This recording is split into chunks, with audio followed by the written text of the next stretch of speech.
Hello, welcome back to Survival Saturday with Johnny Tiger. Date is March 16, 2024.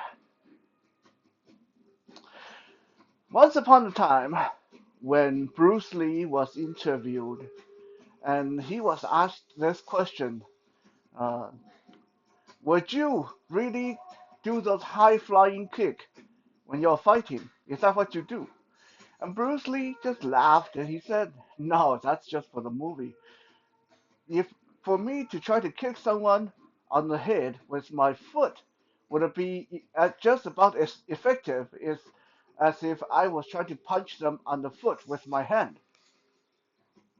Now, this doesn't sound logical, right? It sounds really funny and logical because yeah, like the head is here, my hand is here.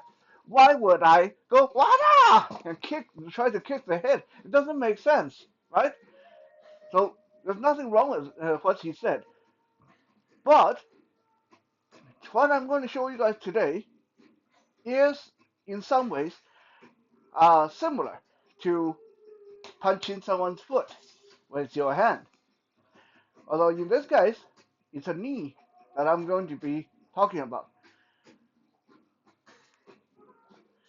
The knee joint is one of the usually neglected part, attack target, because well, number one, down there.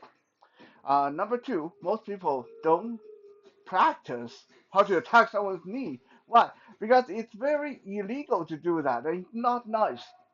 When you're sparring, you kind of want to avoid your partner's knee because you're just here to learn martial arts. There's no point putting them in the hospital and breaking their knee and they can't work and you have to get sued and all that stuff. So knee joint is something that you don't go for when you're sparring until you're really, really high level and you know what you're doing. Even in Brazilian Jiu-Jitsu and MMA, most of the low-level stuff and professional stuff that attacks like knee bars and stuff like that, it's like not allowed in competition. For the same reason, it's just not worth it putting someone out of action for what you're doing, right? It's not nice. You might disable them for life.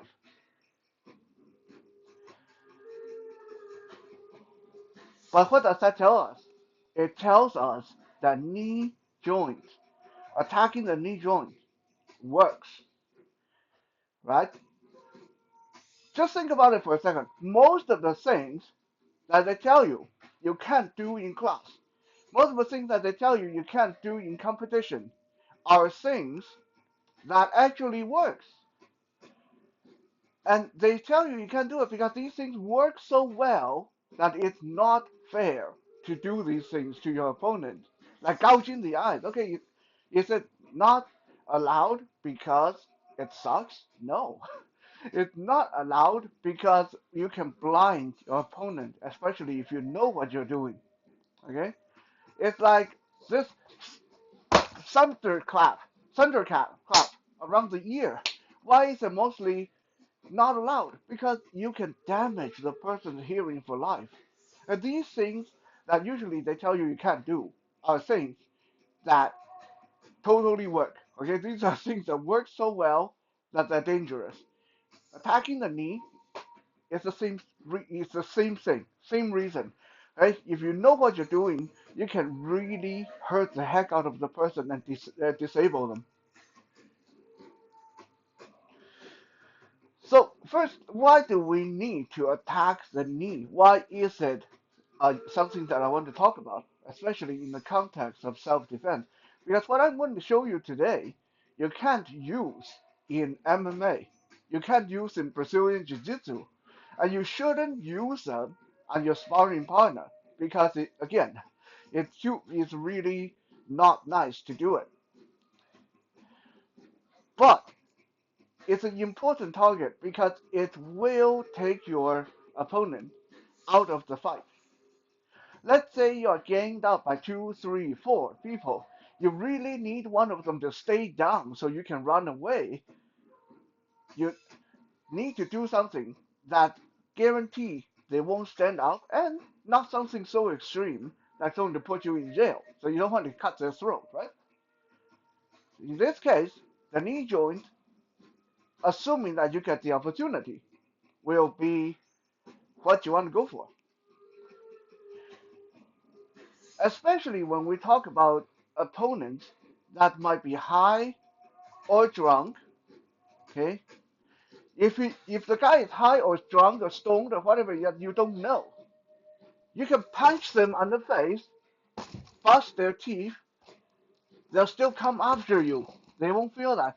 You can slap them on the ear, they might shake their head and they'll still come after you. Right? Even if you smash them in the throat, they might still come after you. You can punch them in the body and break a couple of ribs, they'll still come after you. You can punch them in the guts, eh? And damage some internal organ, they'll still come after you. I fought a guy who's stoned before. It is really that crazy, right? I fought the guy for what seemed like an hour. I don't think it was that long. Maybe it was like 20 minutes, 30 minutes. And every single time I knocked him down, I hit him and bust him open. He would keep getting back up and come after me like a zombie. Okay, it's crazy, right? But if you do something that damage the structural integrity of the person, such as break their knee joint, then I don't care how high or how stoned, how drunk they are not getting up after you. They might crawl after you, right? They might be like one of those crawling zombies. They might come after you on the ground, but in that case, you just like stomp down on them, right? At least they're not chasing after you on two perfectly working legs. So when we talk about knee joints, how to attack knee joints, it's very important to know your anatomy. Human legs are very strong, but usually only in two directions, front and back. Your knee joints especially. Your knee joints are super strong, going backward, forward, because these are the motion that our leg make every day, forward, backward, forward, backward. Every time you have to stand up, your knee push forward. Every time you have to sit down, your knee bend backward. Okay, so forward, backward is where our knees are very strong. Our kneecaps are pretty strong because a lot of us kneel down, crouch down, stuff like that. Okay, so attacking, when you go to attack someone's knee, don't think it's as simple as take your foot and boom, kick them on the kneecap. Right? You have to catch them at the very back timing. Like the person's knee have to be forward, leg have to be like forward like this, and then their knee have to be straight for you to stomp down with enough force to really hurt them. Otherwise, all you do is piss them off, really. However, most knee joints suck. Left, right. Okay? This is why if you want to move a person, if you want to move their leg forward or back, it's very hard. But if you push the leg to the side, the person will stumble very easily because our legs, our knee joints are not very strong laterally because we don't make lateral movement with our knee very often. Our walking, our crouching, our squatting don't require lateral movement. So most people's knee not very strong laterally, right? If you don't believe me, just do this experiment. Stand as firm as you can, okay? Stand as firm as you can and ask your partner or your friend and say, hey, move my knee. Okay? Grab my leg and try to move my leg. I bet you there's going to be left and right that they'll move your leg. They won't be able to move your leg forward or back, but if they start pulling you to the side, you are stumbling. Okay, you're going down. So when you attack the knee joint, I don't care how you do it, kicking, stomping, hammer fisting, whatever, elbow, or it's a really hard thing to get with the elbow. Always remember, front to back, no good. Side to side is where you want to go. Okay, either strong in or strong out. Okay, that is how you break the knee joint.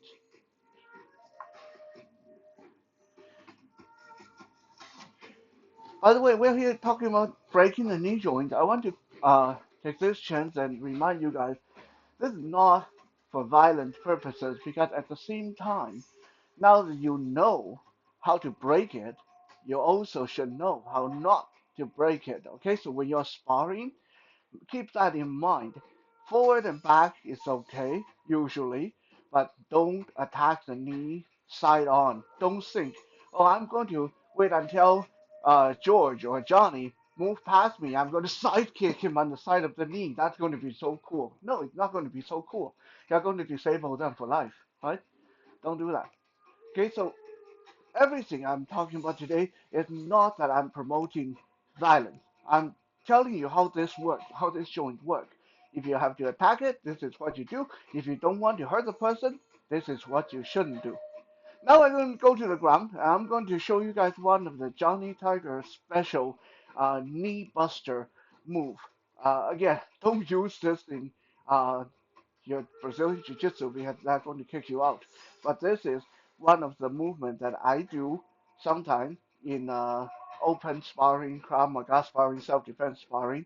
If someone presents me with their knee, I'm going to show you guys. Uh, Let me lower the camera so we can go to the floor.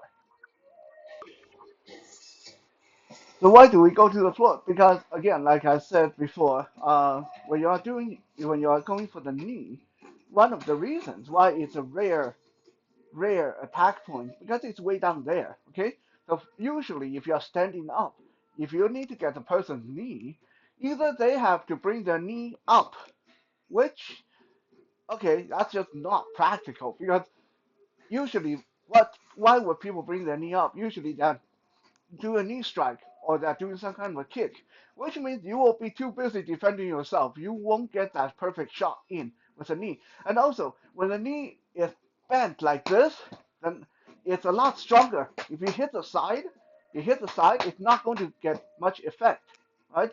Because it has more structural support. So usually the only time that you're going to get a shot at someone's knee joint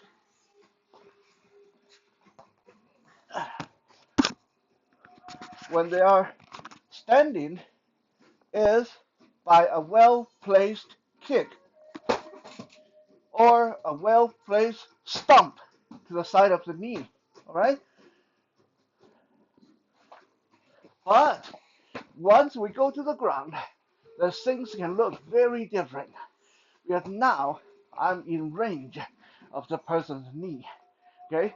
Usually when I go to the ground, I start to wait for that opportunity. If the person, especially, I hate to say this, guys, but especially those of you that do Brazilian Jiu Jitsu, once you go to the ground, you start to do this, trying to get the person in between your leg. This is what I'm waiting for. Okay, this is what I'm waiting for.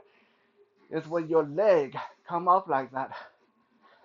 Again, let me say this again. Don't do this in your Brazilian Jiu-Jitsu class because they'll kick you out. They won't be happy with you.